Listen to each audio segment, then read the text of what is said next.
Let me tell you all something straight from the heart, because this topic right here, this ain't no light conversation.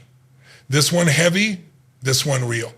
There's been a lot of subjects I've talked about in my life: faith, success, love, struggle, but this one right here opened my eyes in a way I wasn't expecting. This is the story of why Islam bans alcohol and drugs, and why that rule, that discipline, that command is not harsh, not extreme, but one of the most protective, loving, and wise things I've ever seen in a belief system. But before I get into Islam, let me start with a story I witnessed with my own eyes, something I ain't never forgotten. Years ago, I was on a flight going from London to Johannesburg. It was a long ride, 11 hours. And I remember this brother sitting across from me, maybe early 40s, wearing jeans, blazer, wedding ring. He looked like a family man, you know, the type you can just tell he works hard. Probably a good man trying to hold life together. A few hours into the flight, I saw the flight attendant come by with a drink cart. No big deal. Everybody ordering wine, whiskey, champagne, long flight. Folks want to relax. I get it. But this brother, he didn't just have one drink. He didn't just have two. He ordered 4 drinks in 30 minutes, then 2 more, then another. Now, ain't my business. Everybody groaned, but I could tell something was wrong. Nobody drinks like that for fun. That look in his eyes, it was pain. Something was eating that man alive. After a while, he started getting loud, real loud, cussing, yelling. The flight attendants tried to calm him down, but he snapped on him. At one point, he just broke down crying, right? In the middle of business class, full-grown man, sobbing like he was alone in the world. And I'll never forget, he reached inside his blazer, pulled out a crumpled photograph, and started kissing it. My kids, he kept saying, my babies. He was drunk, broken, lost. Turns out his wife had left him because of his drinking. He lost his marriage, lost his home. He was flying to South Africa to start over. But his demons came with him. They were sitting right there in seat 7A. And I said to myself, that's what alcohol really does. People say it helps you escape. All it does is pull out your pain and drag it across the floor for the world to see. So fast forward years later, I start learning about Islam. And the more I dig, the more I realize this ain't just some religious rule, this is protection. Islam bans alcohol and drugs not to punish people, but to save them from destruction. Because think about it. How many people lost everything because of alcohol? How many families destroyed by drugs? How many careers ended? How many people embarrassed themselves, humiliated themselves, hurt people they love, all because of something they chose to put inside their body? You tell me what's more dangerous in this world today, a virus or addiction? I've seen alcohol take good men and grind them into dirt. I've seen drugs take brilliant young people, folks that had talent, heart, personality, and turn them into ghosts. I've seen alcohol turn mothers into strangers. I've seen drugs turn fathers into monsters. I've seen it steal people from themselves. But here's what shocked me. Islam doesn't wait for you to fall apart. Islam stops you at the door, because that's love. That's protection. That's what you do when you care about somebody. You don't wait for them to overdose. You don't wait for them to blow up their marriage. You don't wait for them to become violent, broken and homeless. You protect them before the fire starts. Now look, I grew up in a world where drinks were normal. In comedy clubs, in shows, bars, everywhere you go, somebody handing you a drink, it's normal. Celebrations, pop champagne, stress, pour whiskey, hard day, take a shot, weekend, turn up. But all we're really doing is training ourselves to run from our problems instead of facing them. Alcohol is liquid escape, drugs are chemical denial, addiction is slavery disguised as freedom. And Islam said no, not no to joy, not no to happiness, not no to fun, but no to self-destruction. When I realized that suddenly it didn't feel like some strict rule anymore, it felt wise, like something God would say. Let me tell you something. People look at Muslims and say, oh man, y'all can't drink, y'all missing out. But every Muslim I talked to told me they ain't missing nothing. They got peace, clarity, direction, a clean heart, a clear mind. That's the real high. And let's be real. You ever seen somebody drunk and said to yourself, now that is a wise decision maker right there? No, you didn't. Alcohol makes people act stupid, loud, aggressive, emotional, reckless. Then what? They say the next morning, oh bro, what did I do last night? That sentence has been destroying lives for centuries. But here's the thing about Islam. It doesn't just ban things, it explains why. It protects the mind. In Islam, your mind, your aql, is a gift from God. Your ability to think clearly is sacred, because you can't worship God, you can't make good decisions, you can't lead your family, you can't even know yourself if you ain't sober. And that makes sense to me. See, this ain't about controlling people. It's about freeing them from the chains that pretend to be freedom. Because if you can't go a week without a drink, baby girl, that ain't freedom. Playboy, that ain't power. That's a chain, a soft chain, the kind you don't see until it's too late. And Islam don't play with chains, it cuts them. So when people ask me now, Tony Robbins, what do you think about Islam banning alcohol and drugs? I tell them, maybe the real question is, why didn't we listen sooner? Let me tell you something. The more I listen to Muslims explain why alcohol and drugs are banned in Islam, the more I started to realize I had been looking at freedom the wrong way my entire life. See, in the West, they sell you this idea, you only live once, do what you want, chase pleasure, enjoy yourself, but nobody talks about what happens when pleasure takes control of you. Nobody warns you what happens when fun becomes a slow poison. They just say, hey man, relax. It's just a little drink. That's how it begins, just a little. But life don't work like that. Nothing stays little. Little anger becomes violence, little lies become betrayal, and a little drink becomes a habit, then a dependency, then a sickness dressed up as entertainment. I remember once back in my early comedy days, I was backstage with some folks. Everybody was drinking. The room was loud, smoky, all that fake happiness in the air. And I'm watching this one guy. He was a young comedian just starting out. He told me he wanted to make it big. He had talent too. But that night, I watched him drink until he couldn't even remember his own set. He got on stage, slurred every joke, stumbled off career over before it even started. Not because he didn't have potential, but because he handed control of his life to a bottle at the time. I didn't judge him. I just thought, man, bad night. But now that I look back, that wasn't just a bad night. That was a trap nobody talks about until it's too late. So one day I asked a Muslim brother straight up, why does Islam ban alcohol completely? Why not just teach people how to control it? Why go so extreme? Why cut it off entirely? He looked at me calm as ever and said something I will never forget. Tony Robbins, Islam doesn't wait for fire to become an inferno before trying to stop it. It stops the spark. Man, that hit hard. He said, your mind is your greatest gift.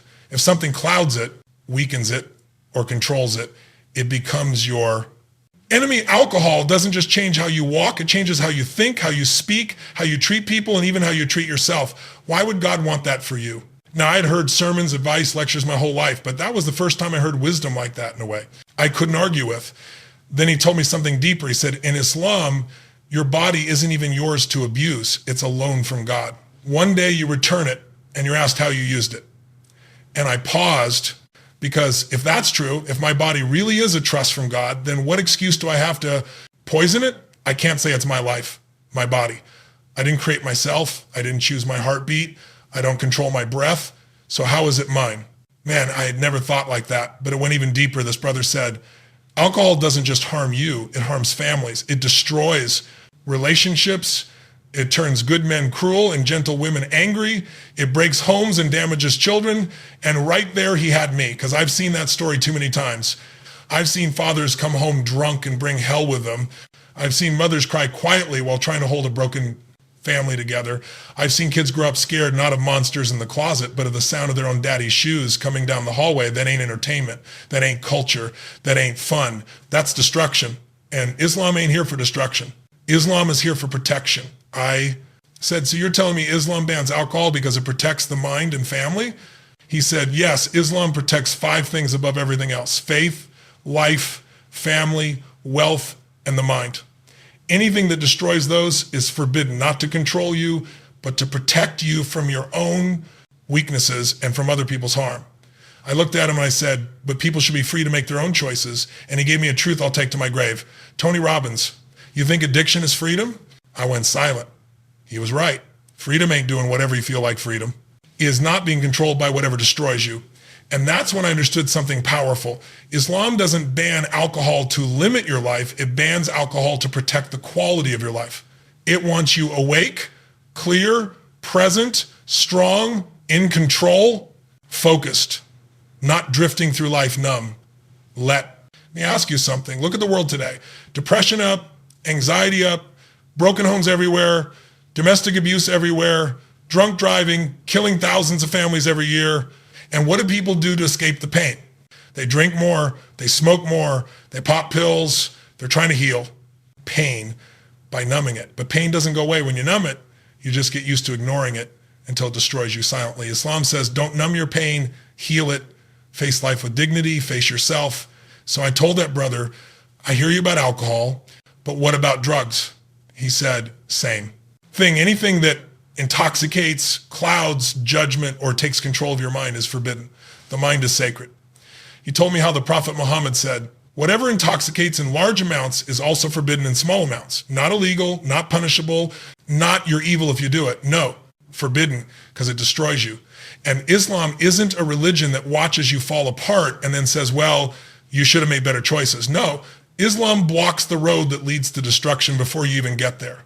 I asked him, but how do Muslims survive socially without drinking? How do they celebrate?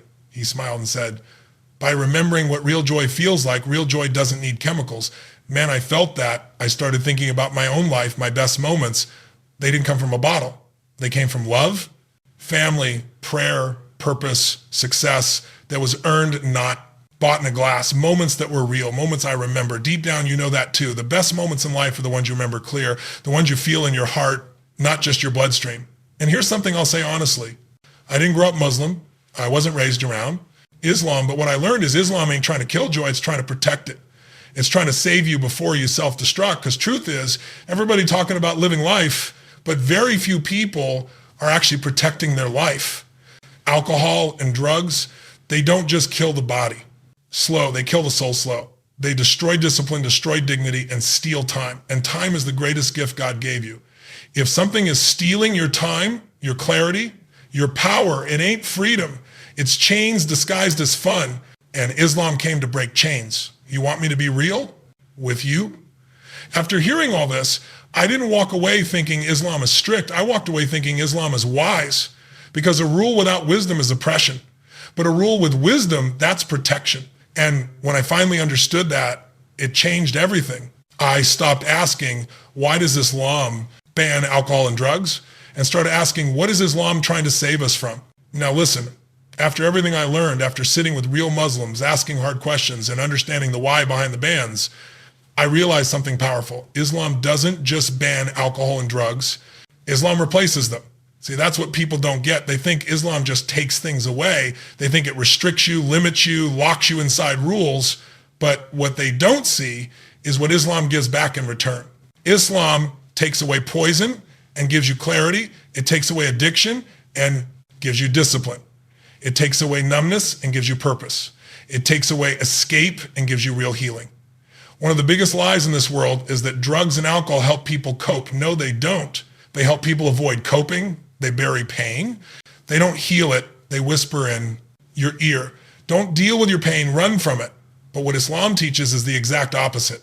Face your pain, bring it to God, cry if you have to, break down if you must, but do not run from life. Walk through it with faith. Most people don't drink because they're happy. They drink because they're empty. They're trying to fill a hole inside that nothing in this world satisfies. But Islam teaches that emptiness is not a curse. It's a signal, a call from your soul, a reminder that you were not created just to eat, sleep, work, and die. You were created to know God. And until you answer that call, nothing fills that void, nothing. Now, somebody might say, Tony Robbins, that sounds good, but why do Muslims act so serious about alcohol and drugs? Because they know something. We choose to ignore these things, destroy people silently. Alcohol doesn't ruin you overnight, drugs don't. Steal your future in one day. It's slow, gradual. It starts casual, a weekend thing, a celebration thing, a stress thing. Then one day it becomes a survival thing. I met a man once who told me, Tony Robbins, I don't drink to party. I drink to feel normal. And that ain't living, that's slavery. Quiet slavery hidden behind a smile. The world won't tell you that, but Islam will. Islam doesn't sugarcoat the truth. It doesn't hide behind social drinking and just vibing. No, Islam tells you boldly, don't sell your soul to a bottle. Don't let a substance own your mind. Don't give your heart to anything that destroys you. That's love, that's protection. And something moved me deeply. Muslims pray 5 times a day. I used to think, man, that's extreme, 5 times every day. But now I understand it's protection. When you connect your soul 5 times a day, you don't go looking for fake peace and chemicals. You don't need a drink to calm your nerves. You got prayer. You don't need to escape your head. You got faith. One Muslim brother told me, Tony Robbins, life is hard. But God never asked us to carry pain alone. And that might be the softest and strongest thing I ever heard. Look at the world. Look what alcohol and drugs have done. How many marriages died because of it? How many children grew up afraid because of it? How many young people lost their potential because of it? How many dreams were buried in a bottle? How many minds were destroyed by powder and pills? And yet people still defend it. They call it culture, they call it social life, they call it celebration, but even they know they ain't celebrating, they're escaping. So here's my conclusion. Islam didn't get this wrong, Islam got this right. Alcohol and drugs don't free people, they trap them. Islam wants to see people free, fully, completely connected to God, connected to family, connected to purpose, connected to reality. No lies, no artificial happiness, no broken souls hiding behind toxic habits. Just truth, and truth heals. So if you're listening to this right now, maybe you drink, maybe you smoke, maybe you're fighting your own battles. I'm not here to judge you. I've seen struggle. I know addiction doesn't make you a bad person. It makes you human. But I'm telling you the truth. You are stronger than what is trying to destroy you. Your mind is worth protecting.